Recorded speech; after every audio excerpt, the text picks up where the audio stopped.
ndani ya mwezi huu ndiyo mwezi ambao kuna siku ambayo Allah subhanahu wa ta'ala alimuokoa Musa alayhi salatu wassalam kutokana na Firaun la'natullahi ta'ala alayhi. Siku ya 10 yaum Ashura ambayo Mayahudi nao walikuwa kiifunga, na alifunga Musa alayhi salatu wassalam.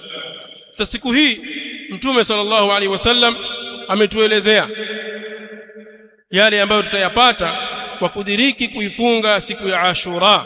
Qala alayhi salatu wassalam, siyam yawmi Ashura, funga ya siku ya Ashura, ahtasibu ala Allah an yukaffira as-sanata allati qabla, funga ya siku ya Ashura natarajia kwa Allah kufuta madhambi ya mwaka ambao ulikuwa kabla yake. Kwa hiyo waislamu wahimizwe katika jambo hili, kufunga katika siku ya Ashura ambayo inakuja hapo mbele, na wafahamu ya kwamba kufunga kwao kwanza ni kumuiga Mtume sallallahu alayhi wasallam, lakini pili ni kufurahia ile tukio ambalo lilitokea kwa huyu adh-dhalim, mtu aliyedhalim kafir, lakini pia kuokolewa Musa alayhi salatu wassalam.